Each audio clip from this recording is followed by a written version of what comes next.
Assalomu alaykum hurmatli obunachilar. Haftaning top sunchilik yangiliklari bilan tanishamiz.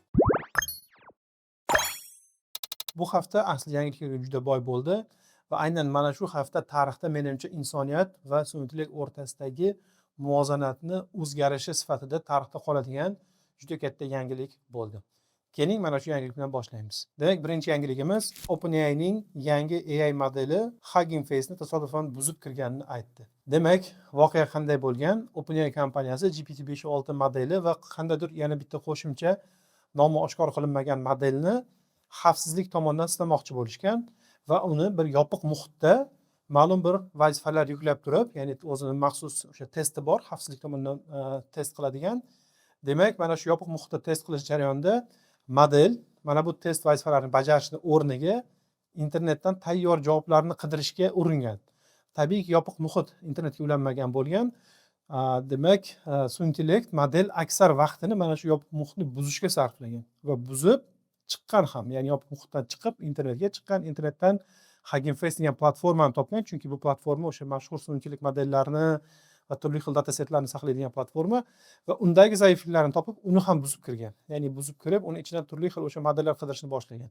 Bu haqida aslida birinchi bo'lib Hugging Face kompaniyasi xabar berdi va lekin aynan kim ularga hujum qilayotganini bilishmagani uchun ular ochiqchasiga, ya'ni buni OpenAI qilyapti, hatto o'zlari ham bilishmagan buni. Demak, bizga kimdir hujum qilyapti deb aslida bir hafta oldin bayonot chiqarishgan edi. Va yana bitta qiziq tarafi, bu yerda Hugging Face ham o'zini agentlari yordamida bu agentga qarshi kurashga harakat qilgan.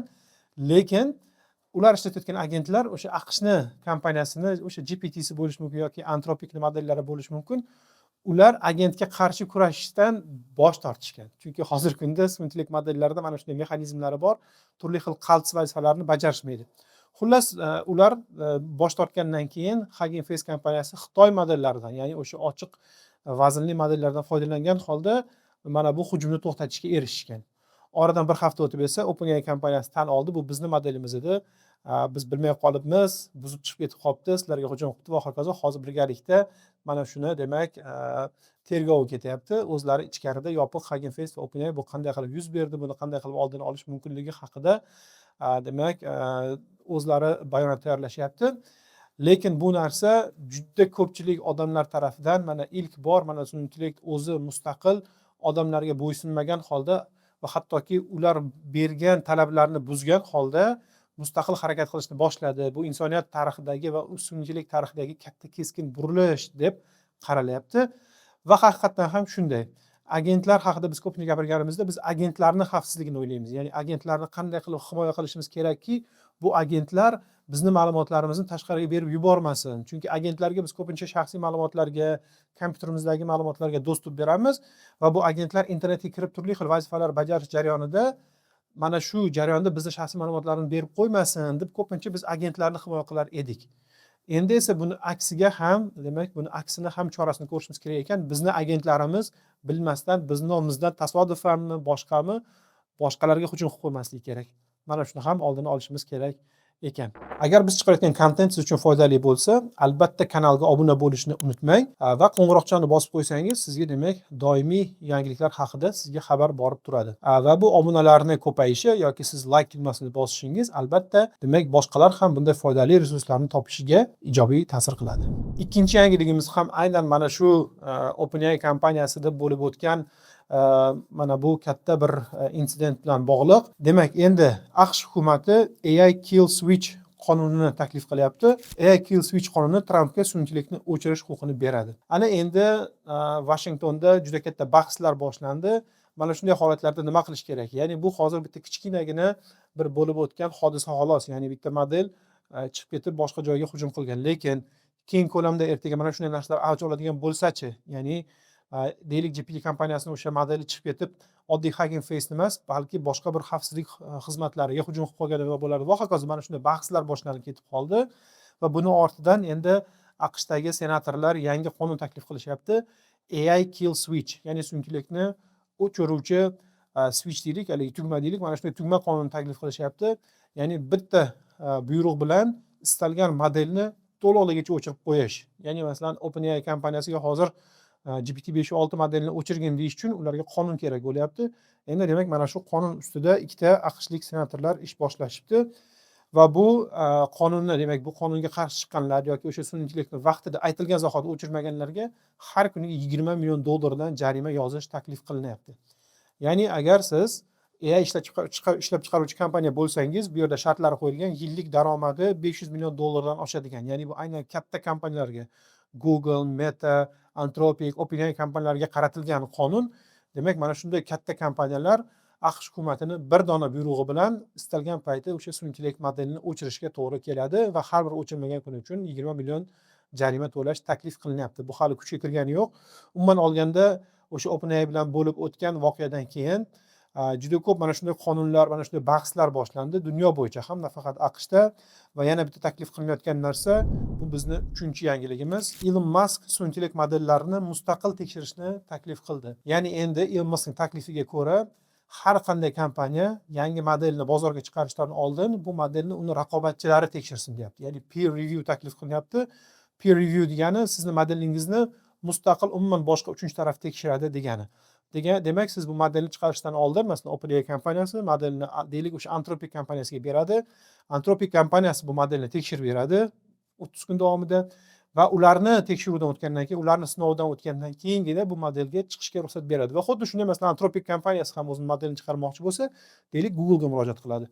Mana shunday, demak, taklif bilan chiqyapti Elon Musk. Bu demak turli xil o'sha yuqoridagi bo'lgan voqealarni oldini olish uchun, modelni haqqoniy sinovdan o'tish uchun ham, chunki ko'pincha modelni e'lon qilishganda, mana yangi model chiqdi, bu zo'r model deb e'lon qilinganda ko'pincha benchmarklarga asoslanadi, lekin bu benchmarklarni ko'pchilik o'ziga moslashishi ham mumkin.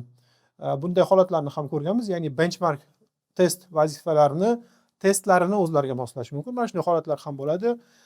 Bundan tashqari yuqoridagi kabi, demak, hujum qilish holatlarini oldini olish uchun Elon Musk tomonidan mana shunday taklif kiritildi. Ko'ramiz, bu hozircha bular hammasi taklif, bular hammasi buni sun'iy intellekt atrofidagi bahslar. Lekin o'sha aytganimizdek OpenAI kompaniyasi bilan bo'lib o'tgan hodisa mana shunday bahslarni yana ham yuzaga chiqartirib, yana ham tezlashtirib yubordi.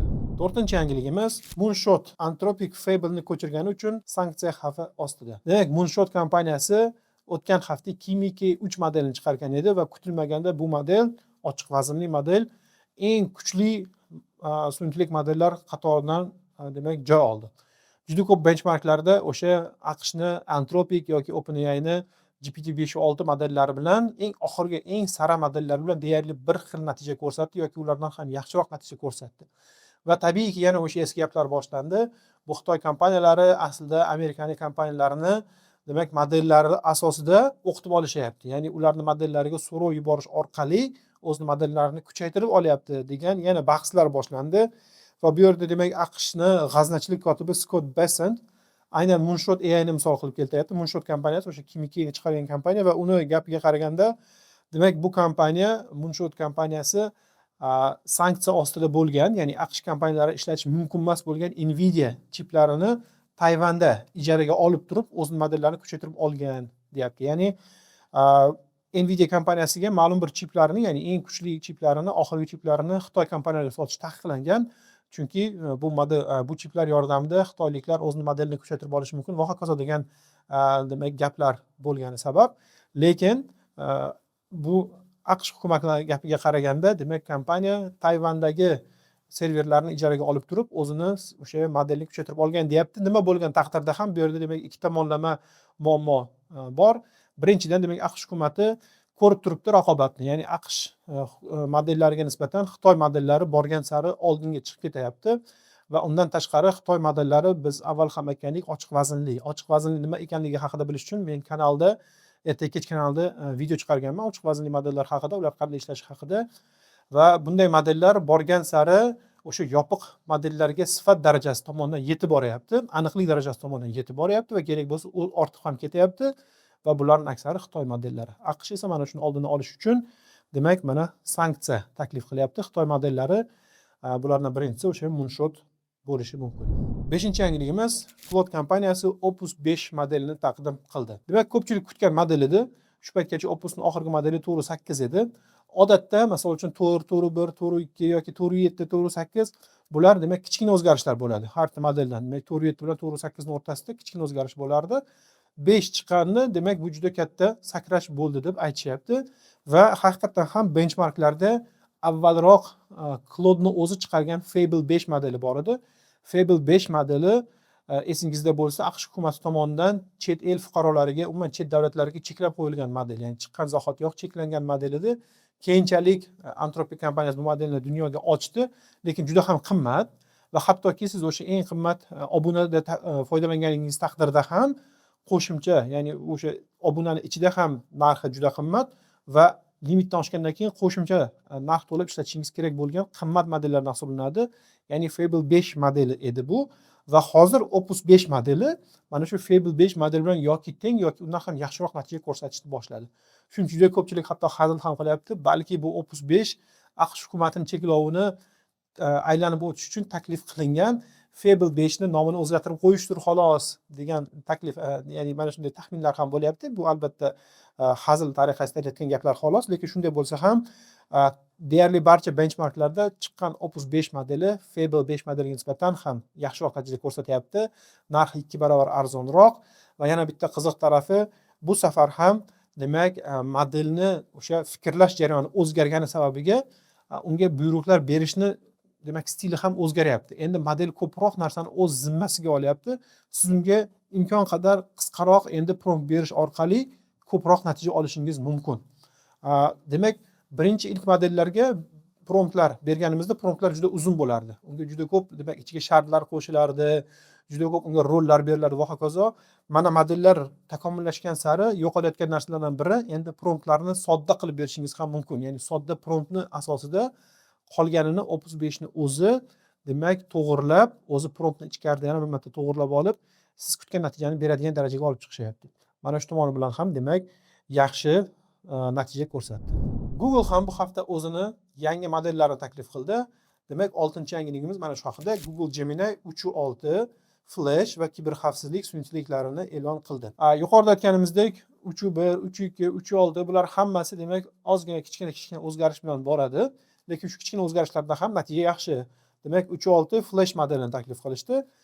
Flash modeli odatda Gemini o'sha Google'ni tez modellaridan hisoblanadi. Ya'ni yonidagi Flash bu uni tezligiga ishora qiladi va shu bilan birga sifati tushmaydi. Ya'ni 3.5 misol uchun Flash modelini agar ko'radigan bo'lsak, shu paytgacha men o'zim ishlatib kelayotgan model sifat jihatdan ham juda yuqori, ya'ni kod yozishda deylik o'sha Anthropicni, Claude'ni mayli 4.8 bilan emas, lekin sal eskiroq 4.7 bilan yoki Sonnet modellari bilan juda raqobatbardosh, narxi jihatidan arzon va tezligi jihatidan juda ham tez. Ya'ni bu narsaga ahamiyat bering. Ko'pincha dastur yozganingizda Claude kodda bo'lishi mumkin yoki boshqa joyda kutib qolasiz.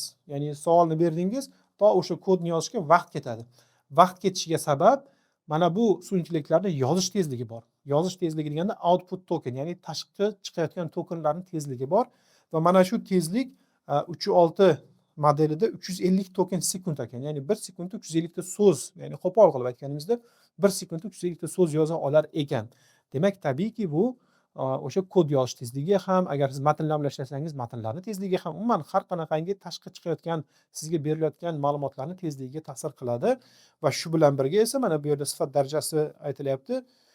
Sifat tomonidan ham o'sha avvalgi modellardan ancha yuqori natija ko'rsatgan.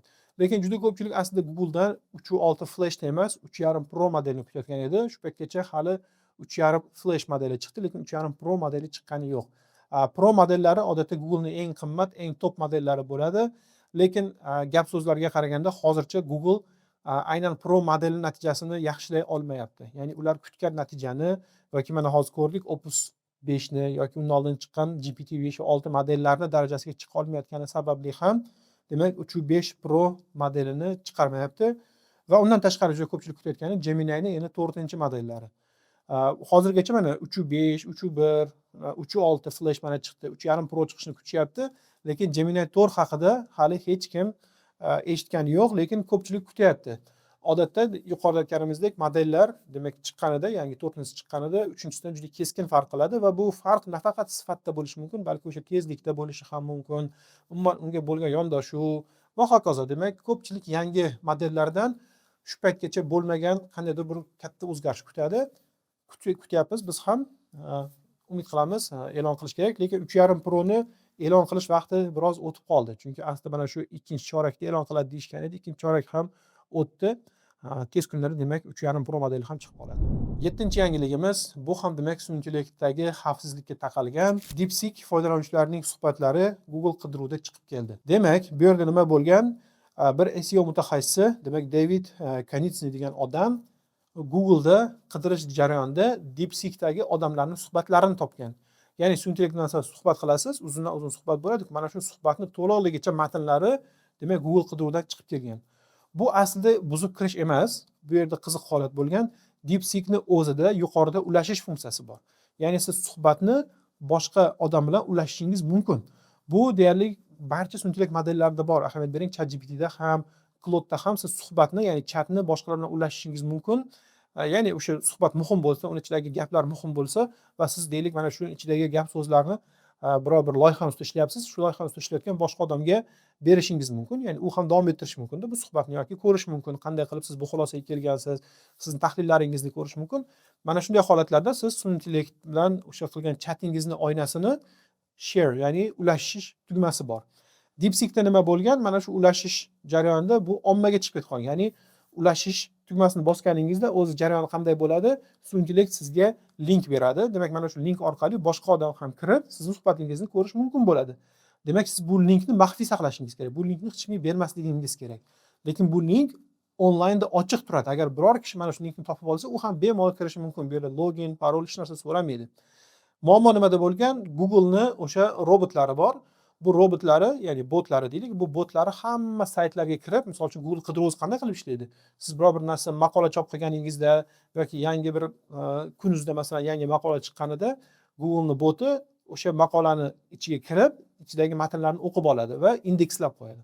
Va indekslash jarayonida keyingi safar siz misol uchun biror bir maqola qidirganingizda kunuzdagi mana shu maqolaga ham demak bog'lama chiqib keladi.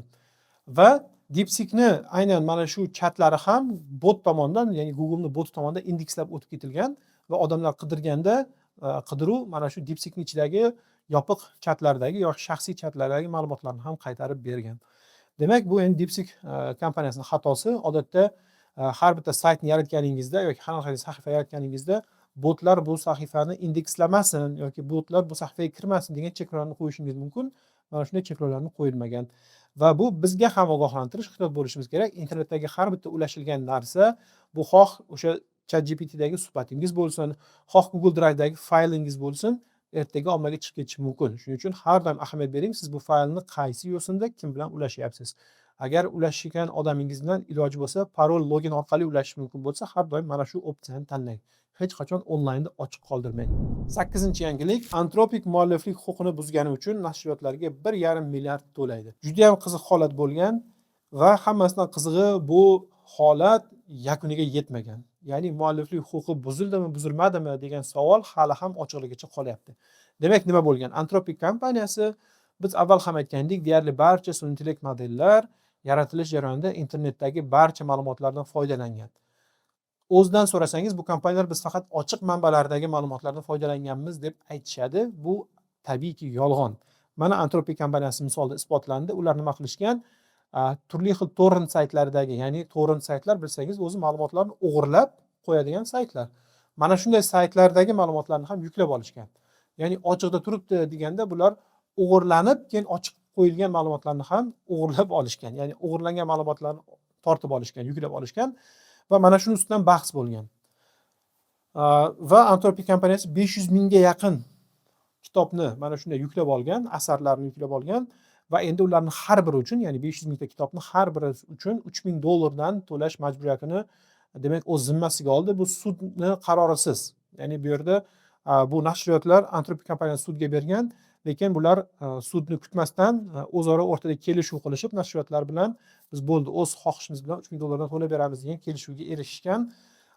Bu masala sudgacha yetib bormagan. Va sudgacha yetib bormagan sabab, ya'ni sudgacha yetib borgan, sud bo'lgan, lekin sud yakunlanmagan. Va sud yakunlanmaganligi sabab ham mana shu masala hozir ochiq qolyapti. Anthropic asli mualliflik huquqini buzganmi yoki buzmaganmi? Chunki agar haqiqatan hozir sud yakunlanib, Anthropic mualliflik huquqini buzgan, bundan keyin boshqa kompaniyalar ham nashriyotlarga $3000 to'laydi degan narsa bo'lganda edi, deyarli barcha kompaniyalar, o'sha Google bo'ladimi yoki OpenAI bo'ladimi, Facebook bo'ladimi, hammasi mana shunday jarimalar to'lash kerak bo'lar edi. Mana shuni oldini olish uchun ham kompaniya demak sud yakunidan oldin kelishuvga erishgan va bu yerda juda qiziq holatlardan biri, Demak, ikkita narsa bo'lgan. Birinchidan, Anthropic kompaniyasi ma'lum bir kitoblarni sotib olgan. Ya'ni sotib olib, skaner qilib, ular asosida o'qitgan va ma'lum bir kitoblarni esa boyagi aytganimizdek o'g'irlangan manbalardan yuklab olgan. Mana bu sotib olib o'qitganlariga qarshilik yo'q. Sudya mana shunday qarorga kelgan. Asli nashriyotlar bunga ham qarshi edi. Ya'ni sudya aytishi bo'yicha, mayli, sotib oldimi, o'sha bitta kitobni masalan $5 $10 sotib oldi, uni skaner qildi va skaner qilib o'sha asosda ma'lumotlar asosida o'qitdi. Bunga e'tiroz yo'q deb tan olgan sudyani o'zi. Lekin mana bu ikkinchi qismi bo'yicha esa mana shunday kelishuvga erishilgan, ya'ni aynan ochiq manbalardagi o'g'irlangan ma'lumotlar asosida. Bunday sudlar ko'p. AQSh bo'yicha bir nechta mana shunday hozir sudlar ketyapti, shu jumladan Google ga qarshi, shu jumladan OpenAI kompaniyasiga qarshi. Ular natijasi qanday bo'lishini kutamiz. 9-yangiligimiz, OpenAI ChatGPT Health'ni barcha uchun taqdim etmoqda, faqat AQShda. Demak, hozircha AQShdagi hammaga OpenAI yangi mahsulot chiqaryapti, ChatGPT Health. Ya'ni bu aynan odamlarni sog'lig'iga, sog'liqni saqlashiga yo'naltirilgan dastur va bu dasturning afzalligi bu o'sha ChatGPTning o'zi, lekin endi siz bu dasturga o'zingizni turli xil o'sha dasturlaringizni qo'shimcha, masalan, kimdir deylik, masalan, men o'zim Samsung Health ishlataman. Samsung Health'da kundalik qadamlaringizni sanab borish mumkin, kimdir kaloriyalarni hisoblab boradi, kimdir zalga chiqadigan bo'lsa, uni o'zi misol uchun mana hozir mashhur o'sha Whoop degan trekerlar bor, qo'liga taqib oladigan, yoki kimdir Apple Watch ishlatadi va hokazo. Mana shunday tizimlarga ulanadigan yangi dastur taklif qilgan. Ya'ni bu dastur sizni o'sha qo'lingizda taqib yuradigan trekerlaringizga ulanishi mumkin va undan tashqari bir nechta mana bu yerda aytilyapti, boshqa qo'shimcha, masalan, sog'liqni saqlash, deylik, siz qandaydir anketangiz bor, qayerdandir o'sha medical o'sha check-updan o'tdingiz. Ya'ni sog'lig'ingizni tekshirtirdingiz, qon bosimingizni o'lchadingiz yoki bo'lmasa qon topshirdingiz, analiz topshirdingiz. Mana shu narsalarni hammasini, demak, bitta tizimga ulash mumkin bo'ladi Health dasturi orqali va bu Health dasturi sizga doimiy yaxshi tavsiyalar berib boradi. Sizni kuzatib boradi. Masalan uchun qon bosimingiz ko'tarilsa yoki bo'lmasa yurak urishingiz tezlashsa va hokazo narsalarda sizga doimiy tavsiya berib boradigan dastur hozircha faqat AQShda chiqdi. Nima uchun? Chunki bunday dasturlar aynan odamlarni sog'lig'iga, odamlarning hayotiga ta'sir o'tkazadigan dasturlar uchun ruxsat olish juda ham qiyin. Ya'ni aslida bunday dasturlarni chiqarish uchun har bir davlatda o'zini o'sha sog'liqni saqlash vazirligidan yoki maxsus o'sha hukumatdagi qandaydir tashkilotlardan ruxsat olish kerak. Bular AQShdan shuni ruxsat olishgan va chiqarishgan. Endi dunyo bo'ylab chiqarish biroz sekin bo'ladi va yuqoridagi faktorlar hisobga olgan holda. 10-yangiligimiz, Samsung Android X bazasidagi sun'iy intellekt aqlli ko'zoynaklarni namoyish etdi. Demak, o'tgan hafta Samsung kompaniyasi bir nechta yangi mahsulotlar chiqardi. Shularning orasida yangi Galaxy ko'zoynaklari ham bor. Bu bilan demak, Samsung ham undan avvalroq chiqqan Google ko'zoynaklari va 2-3 yildan beri mavjud bo'lgan o'sha Meta Ray-Ban ko'zoynaklari kabi ekransiz, ya'ni ko'zoynakning o'zida ekran yo'q, lekin kamerasi bor. Kamerasi va mikrofon va sun'iy intellekti bor ko'zoynak chiqardi. Bu yaxshi o'zgarish, bozorda raqobat kuchaygani yaxshi. Sababi, men shu paytgacha o'zim deylik o'sha Meta Ray-Ban ko'zoynaklarini ishlataman va juda ham imkoniyatlari cheklangan. Birinchidan, demak, O'zbekistonda deyarli ko'p funksiyalar bilan ishlamaydi. Masalan, o'sha sun'iy intellekt funksiyalari, siz atrof muhit haqida savol berganingizda aksar holatlarda bu funksiya O'zbekistonda mavjud emas degan javobni olaman.